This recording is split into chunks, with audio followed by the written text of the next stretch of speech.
Blessed love and peace. How about this? Blessed love and peace. Pay attention. Here we go. Addendum to what we just finished recording after 2 hours. 2 hours. This is probably like less.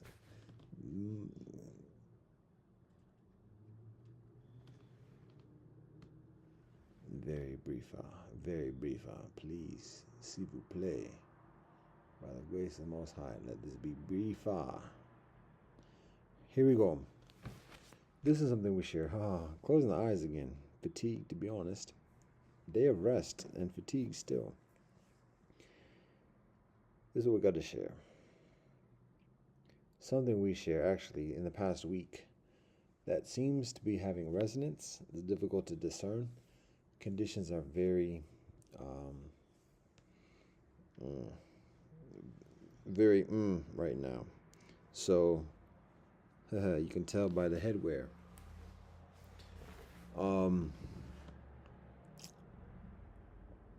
And we don't want to be too presumptuous. We don't want to be too perceived as egotistical or otherwise. So we have to be mindful, but at the same time, be communicative. So here's what we got to share. This past week, we share a notice or a communication. I'm saying the notice is a little bit charged. We shared a communication with the system, and that communication articulates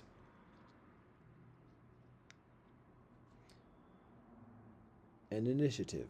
That initiative is the Truth and Reconciliation Provinces.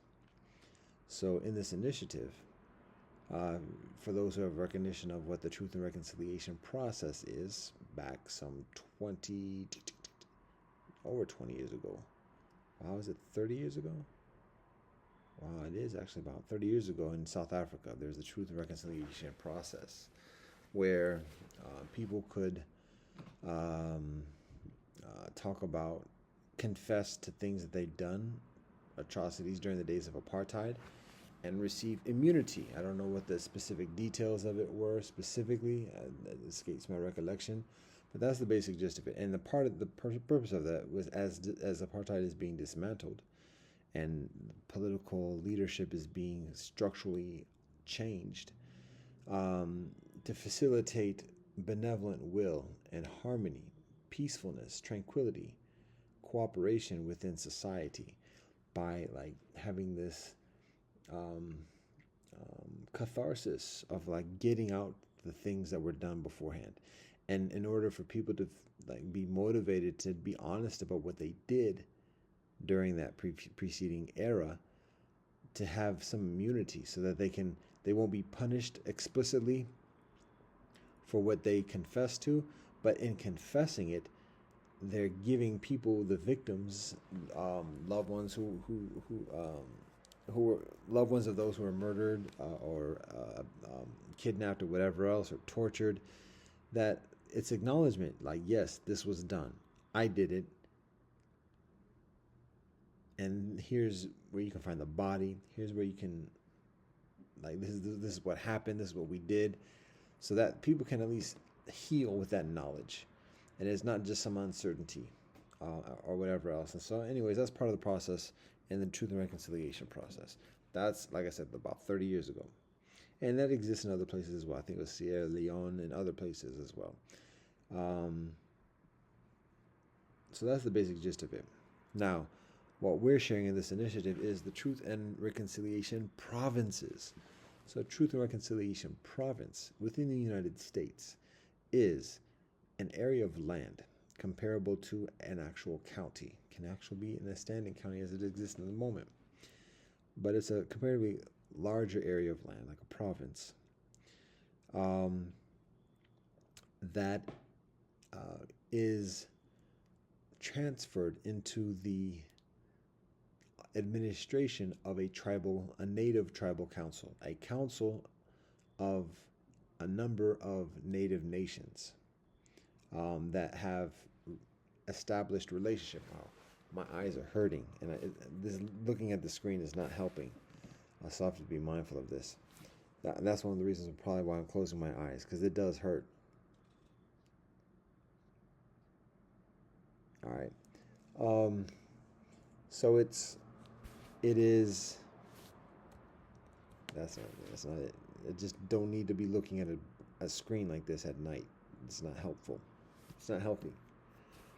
Um, so Truth and Reconciliation Province. It's an area of land the size of a county that's um, provided to the administration of a native tribal council. That native tribal council consists of a number of native nations. So it's not just one nation. It's a number of native nations that have established relationship with that land, whether it's ancient, whether it's near term in terms of like recently moving within recent centuries, whether it's even just within the past generation or so.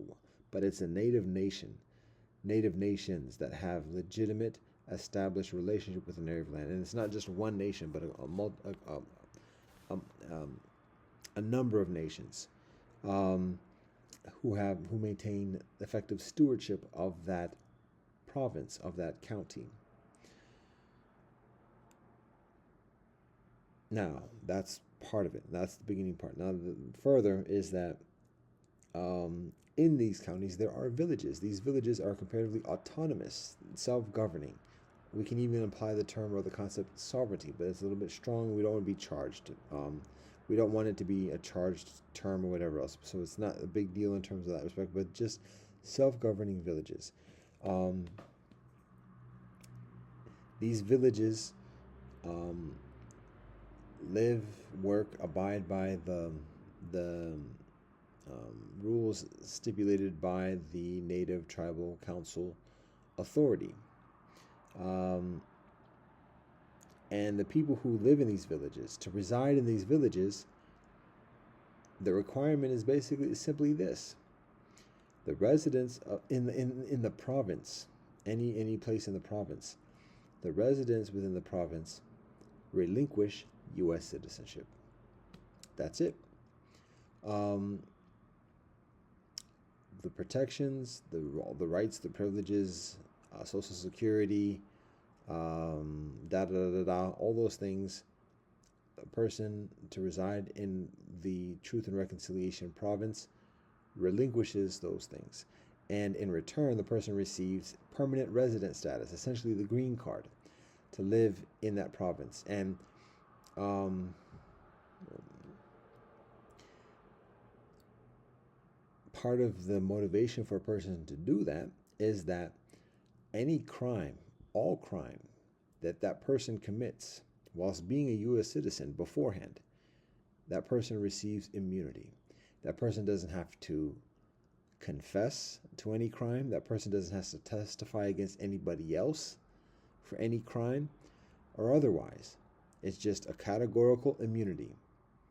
Anything that person did beforehand, before relocating into the Truth and Reconciliation Province, the person has full immunity. And this is backed by the United States as well as the United Nations. So any crime that person committed before becoming a resident in the Truth and Reconciliation Province, that person receives immunity.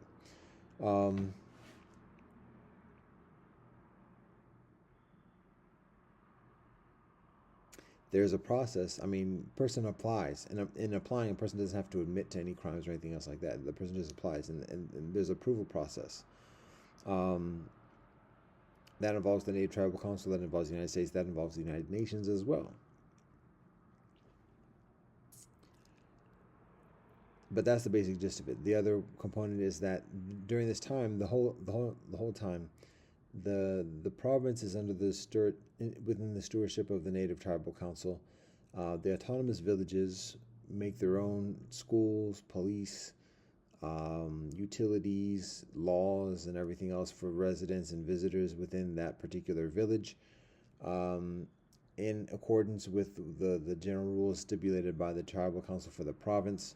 And the whole time, the entire province is continually exists as a protectorate of the United States, meaning that whenever there's a severe emergency security concern, the Native Council can call on the United States, like the National Guard or whatever, to help with whatever may be challenging the well-being at that moment.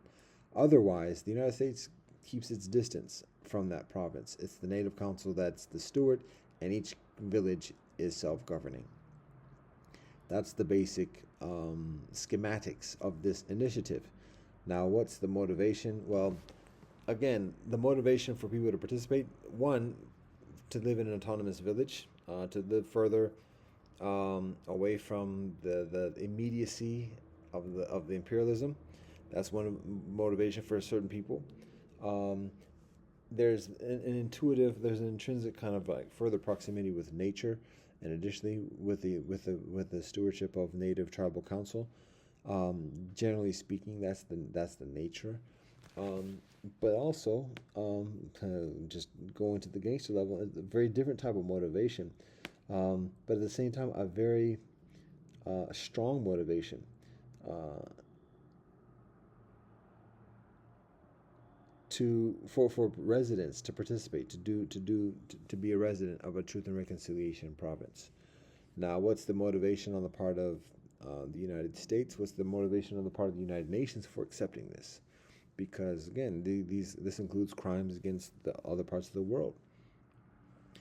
So, um, the motivation for the United States, primarily, significantly, is that it makes the United States much further manageable.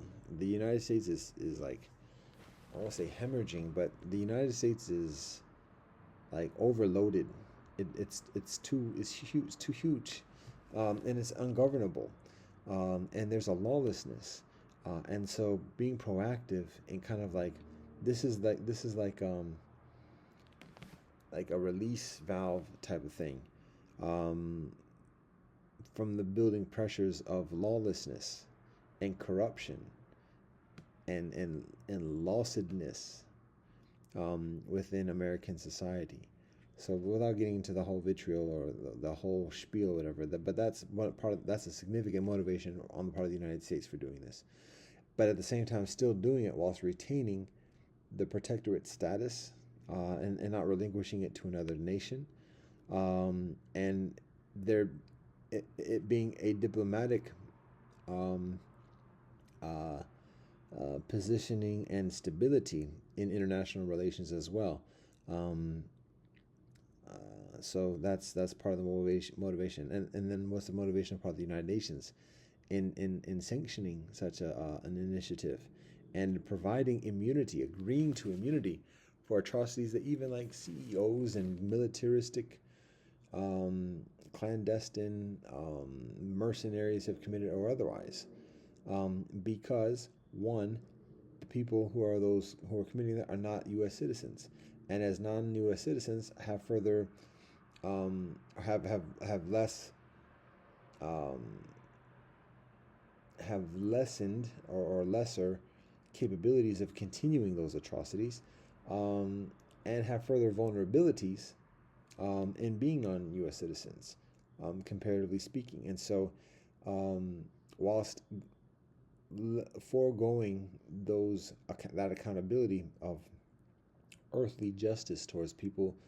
who potentially who have committed atrocities, whilst that seems unthinkable, at the same time, how much are those kinfolk perceivably accountable already as it is?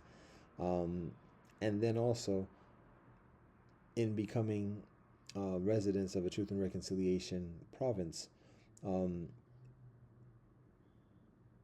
there is the perception, there is the anticipation, the expectation of that significantly reducing the propensity of kinfolk being able to continually commit such atrocities.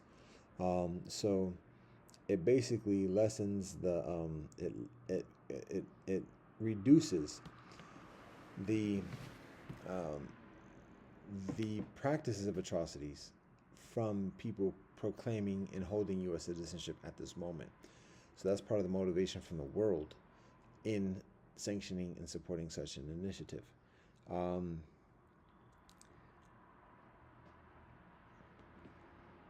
Part of Now that's the basic gist of it. There are a lot of details or whatever else that can be addressed or whatever. One consideration is that obviously, like if people are like planning this thing, whatever, and that can be a motivation to commit atrocities. Of if somebody knows that they're about to get, well, if somebody anticipates getting like acceptance as a resident, that might discourage people into committing atrocities before that official decision, so that in order to get immunity for that. So because of that, it may be beneficial to do a window for this. That's comparatively brief.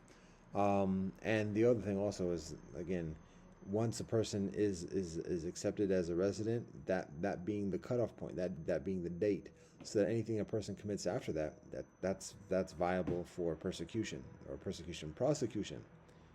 Potato potato.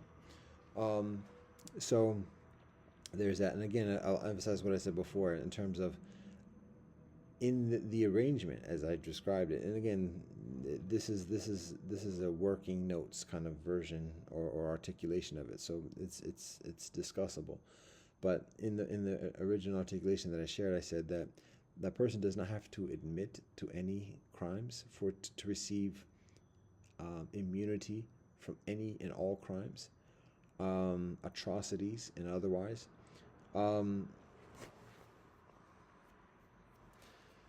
Person does not have to provide a testimony about what they've done. Person doesn't have to be. Person has immunity from being called in as a witness to testify about anybody else. So there's no snitching situation here or otherwise. It's a free get out of jail card. The cost, the price is U.S. citizenship. That's plain and simple. It's a comparatively basic, simple arrangement.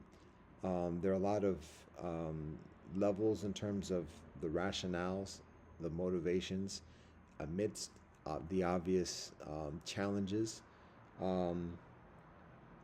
and like difficult compromises that are made within that. The big picture is recognizing the long-term effect in terms of aggregately reducing the atrocities that U.S. citizens are committing at this moment, and doing it in a way that's proactive. Now, I mean, we can get into hypotheticals about like, well, what's going to happen in those autonomous villages, and how is it going to stop? How are atrocities going to be stopped from doing or whatever? Again, just recognizing intrinsically as non-citizens, there's an increasing vulnerability, and once being residents, there's still responsibility of adhering to the laws, international laws as well as the local laws. So, and there is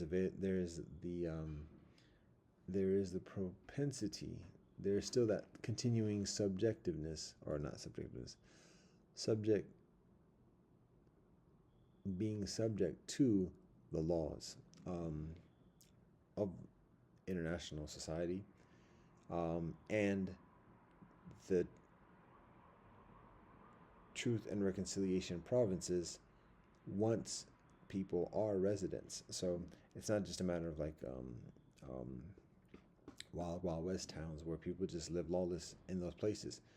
It's a window of immunity, and after that window of immunity, then okay, now here becomes a new record, and there's accountability with that new record. So that's some of the gist of it. The villages can be homogenous. Some can be all black villages, some can be all white villages, some can be multicultural villages, some can be all religious this way villages, some can be all religious that way villages. There's a consideration of establishing some initial pilot areas, counties, as initial, I don't want to say testing grounds, but initial pilot iterations. Pilot meaning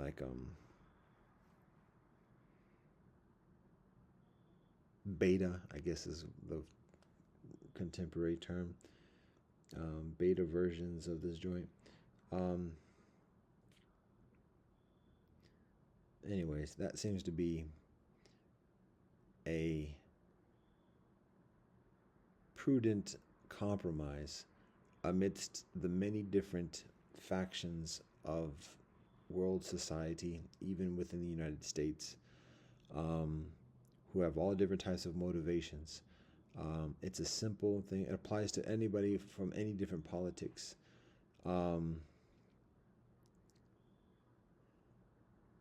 and again, it's comparatively basic and simple.